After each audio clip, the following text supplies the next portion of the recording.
সবাইকে নমস্কার। Competitive world Bankura চ্যানেলে সবাইকে স্বাগত। আজকে আমরা নিয়ে চলে এসেছি আমাদের কম্পিটিটিভ এক্সামের অন্যতম গুরুত্বপূর্ণ একটা টপিক, সেটা হচ্ছে যে ভারতের জনগণনা। ভারতের জনগণনা থেকে প্রশ্ন আসেনি এমন হয়তো কোনো এক্সাম নেই, বা এটা ইম্পর্টেন্ট টপিক নয় এরকম কোনো কিন্তু এক্সাম নেই।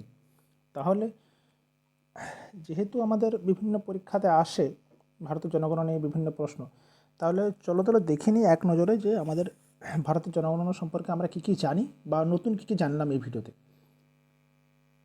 কী আছে না, ভারতে প্রথম জনগণনা শুরু হয় 1872 সালে। এটা কিন্তু আনঅফিসিয়ালি ছিল। তারা যদি বলে যে ভারতের প্রথম আনঅফিসিয়াল জনগণনা শুরু হয় 1872 সালে। এবার সেই সময় আমাদের ভারতবর্ষের ভাইসরয় কে ছিলেন না, লর্ড মায়ো। লর্ড মায়োর সময় ঘটনাটা ঘটেছে। এবার 2011 সালের জনগণনাটা কততম না, এটা হচ্ছে 15তম জনগণনা। আমাদের এই 15তম জনগণনার স্লোগান কী ছিল? Our census our future. আর এর ম্যাসকটকে মহিলা গণনাকারী এসে, ইনি হচ্ছেন আমাদের mascot of the census of 2011। এবং জনগণনা কমিশনার কে ছিলেন? সি চন্দ্রমৌলি। তাহলে এটা কি হলো যে 1872 সালে প্রথম জনগণনা শুরু হয় লর্ড মায়োর সময়ে। 2011 সালে ছিল 15তম জনগণনা, যেটা স্লোগান ছিল আওয়ার সেন্সাস আওয়ার ফিউচার, এবং এর যে ম্যাসকট, এই ম্যাসকট ছিলেন হচ্ছে একজন মহিলা গণনাকারী, ওমেন ইনুমেরেটর। আর জনগণনা কমিশনার কে ছিলেন না, সি চন্দ্রমৌলি। তাহলে দেখে নিই এক এক করে এর কম্পোনেন্টস কী কী।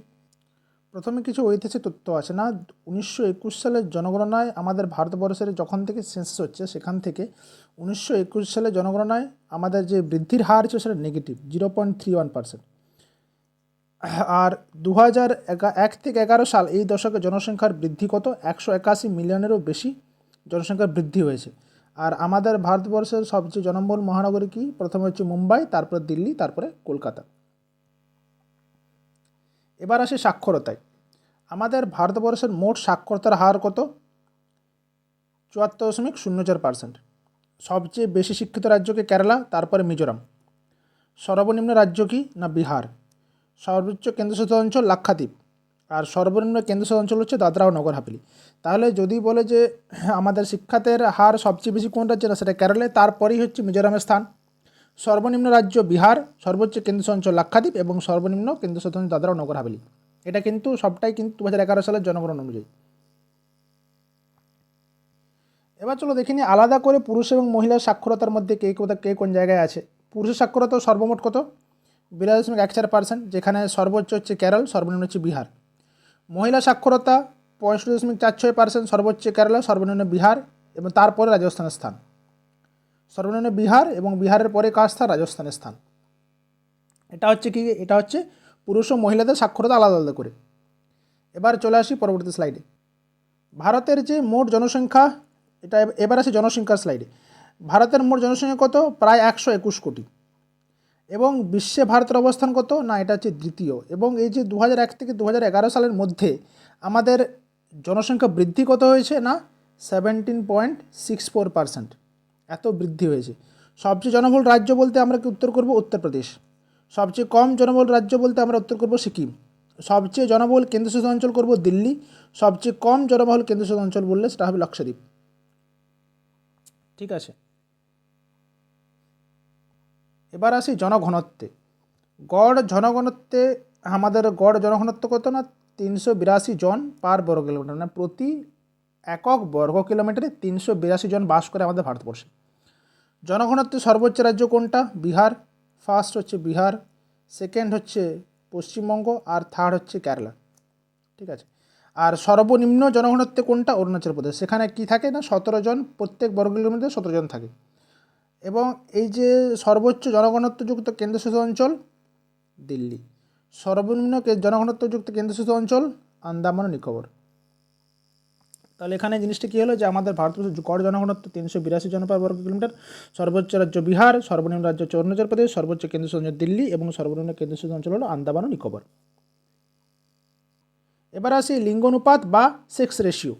আমাদের প্রথম হচ্ছে সাধারণ লিঙ্গানুপাত বা ওভারঅল। তার মধ্যে আমাদের লিঙ্গানুপাত কত না, 943 জন।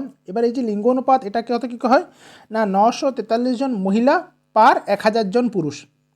যার মধ্যে সবচেয়ে বেশি যার লিঙ্গ অনুপাত সেটা হচ্ছে কেরালা, যেখানে 1084 জন মহিলা আছে প্রতি 1000 জন পুরুষে। সর্বনিম্ন রাজ্য হচ্ছে হরিয়ানা, সর্বোচ্চ কেন্দ্রশাসিত অঞ্চল পুদুচেরি, সর্বনিম্ন কেন্দ্রশাসিত দমন দিউ, সর্বোচ্চ জেলা হচ্ছে মাহে, সর্বনিম্ন জেলা হচ্ছে দমন। এবার আছে শিশু লিঙ্গ অনুপাত। শিশু লিঙ্গ অনুপাত কত? 919 জন প্রতি 1000 জন পুরুষ শিশুর মধ্যে মহিলা শিশু কত, না মেয়ে শিশু কত, না 919 জন।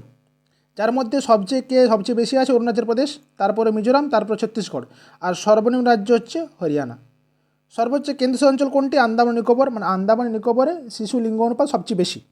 সর্বনিম্ন কেন্দ্রশাসিত অঞ্চল দিল্লি, সর্বোচ্চ জেলা লাহুল ও স্পিতি এবং সর্বনিম্ন জেলা ঝাঝর। এটা গেল লিঙ্গ অনুপাতের গল্প। এবার আসি তফসিলি জাতি এবং উপজাতি। এসসি জনসংখ্যা ভারতবর্ষের কত? 16.6%। সর্বোচ্চ আছে কোন রাজ্যে? উত্তরপ্রদেশে, তারপরে পশ্চিমবঙ্গ, তারপরে বিহার।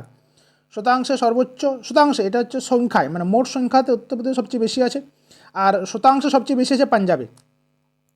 এসটি জনসংখ্যা সর্বোচ্চ কোথায় আছে? মধ্যপ্রদেশে। শতাংশে সর্বোচ্চ কোথায় আছে? না মিজোরামে। পার্সেন্টেজ ওয়াইজ বললে মিজোরাম। আর হ্যাঁ, বৃহত্তম উপজাতি কি? ভারতবর্ষের বৃহত্তম উপজাতি হচ্ছে ভিল, তারপরে হচ্ছে গোন্ড। এটা কিন্তু প্রত্যেকটা জিনিস মনে রাখার, যে সর্বোচ্চ উপজাতি হচ্ছে ভিল, তারপরে হচ্ছে গোন্ড।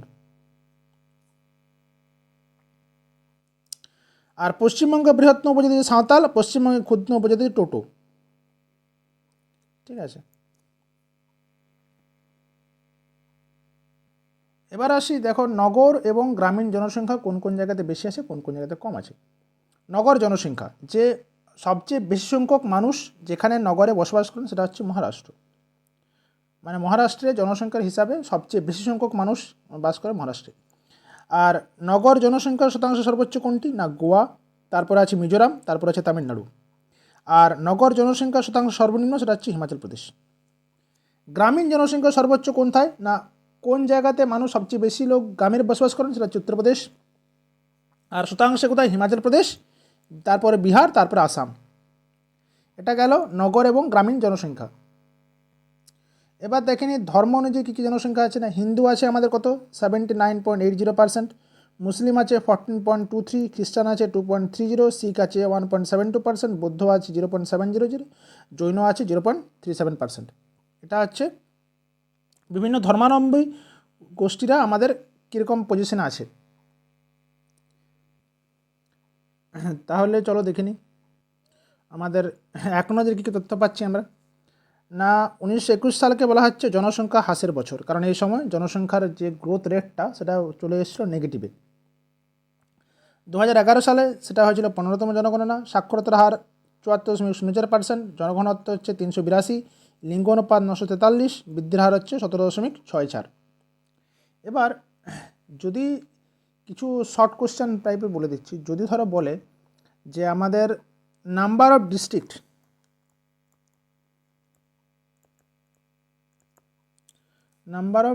অ্যাকর্ডিং টু 2000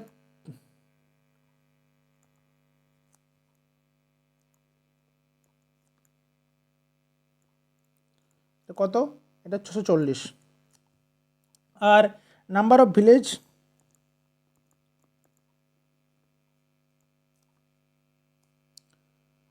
6,40,867, 6,40,867, এটা নাম্বার অফ ভিলেজ। আর নাম্বার অফ ডিস্ট্রিক্ট কত? 640। ঠিক আছে, আর number of towns of 1 million পপুলেশনটা কত? না এটা তোমার হচ্ছে 53টা। ঠিক আছে, 1 মিলিয়ন পপুলেশন অফ টাউন হচ্ছে 53টা। নাম্বার অফ ভিলেজ হচ্ছে 6,40,867, আর নাম্বার অফ ডিস্ট্রিক্ট হচ্ছে 40টা। এবারে দেখো আমাদের কিছু এমসিকিউ প্রশ্ন আছে, তাহলে দেখে নেবো যে আমাদের পড়াটা ঠিকঠাক হলো কিনা। 2011 সালের জনগণনা 2011 সালের ভারতের আদমশুমারি অনুযায়ী ভারতের মোট জনসংখ্যা কত ছিল? 1.41 বিলিয়ন বা 141 কোটি, 98.6 বিলিয়ন 9,860 কোটি, 1.11 বিলিয়ন বা 111 কোটি, না 1.21 বিলিয়ন 121 কোটি। উত্তর কত হবে? উত্তর হবে 121 কোটি। এবার চলে আসি পরবর্তী প্রশ্নে। নিচের কোন রাজ্যে জনসংখ্যা বৃদ্ধির হার সবচেয়ে বেশি? পশ্চিমবঙ্গ, উত্তরপ্রদেশ, মহারাষ্ট্র নাকি গুজরাট? উত্তর কি হবে? উত্তর হবে উত্তরপ্রদেশ।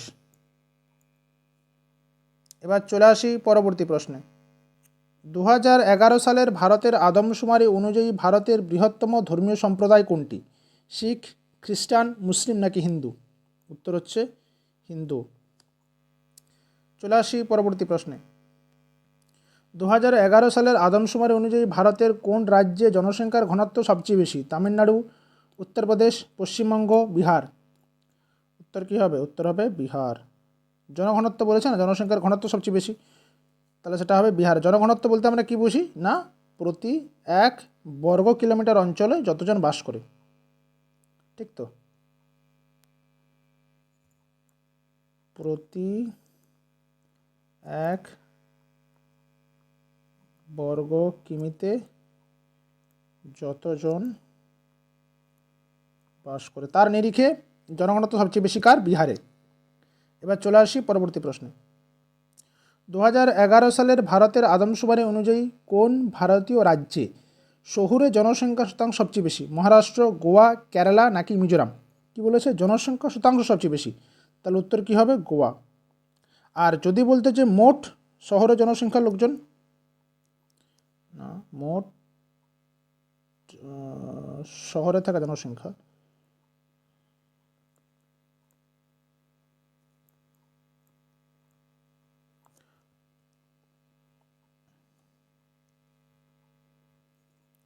মোট জনসংখ্যা, তাহলে তো উত্তর কী করতাম তখন? উত্তর হতো মহারাষ্ট্র। মহারাষ্ট্র।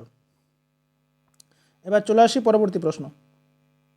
1951 সালের আদমশুমারি অনুযায়ী ভারতের নারী সাক্ষরতার হার কত ছিল?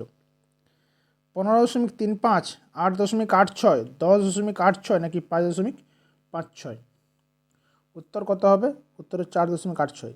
কেন এই প্রশ্নটা পড়েছে? কারণ হচ্ছে এই আদমশুমারিটা হচ্ছে স্বাধীনতার পর প্রথম আদমশুমারি। স্বাধীনতার পরই প্রথম আদমশুমারি,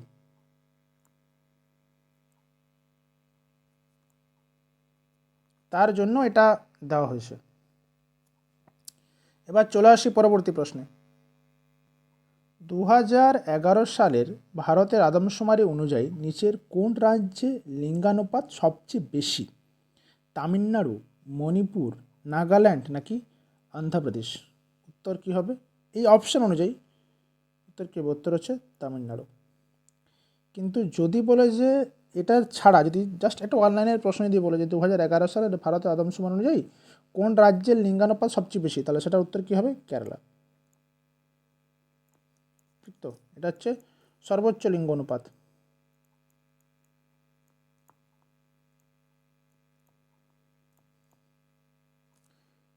ঠিক আছে, এবং কেরালার লিঙ্গ অনুপাত কত না?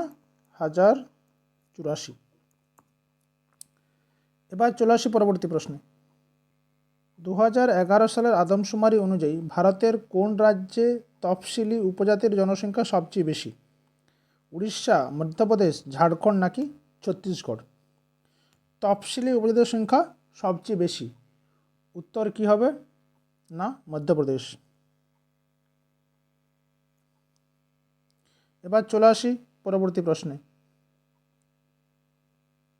2011 সালের আদমশুমারি অনুযায়ী নিচের কোনটি ভারতের সবচেয়ে জনবহুল শহর? মুম্বাই, চেন্নাই, কলকাতা নাকি দিল্লি? উত্তর হবে আমাদের মুম্বাই। ভারতের নিচের কোন আদমশুমারি দশকে মৃত্যুহার সবচেয়ে বেশি রেকর্ড করা হয়েছে? 1941 থেকে 1951, 1911 থেকে 1921, 1991 থেকে 2001 নাকি 1931 থেকে 1941? উত্তর হবে 1911 থেকে 1921। এবার কেন এই টাইমে তখন ফেমাইনে প্রচুর সংখ্যক মানুষ মারা গেছিলো, ওই জন্য ওই সময় গ্রোথ রেট হয়ে গেছে নেগেটিভ। ঠিক আছে,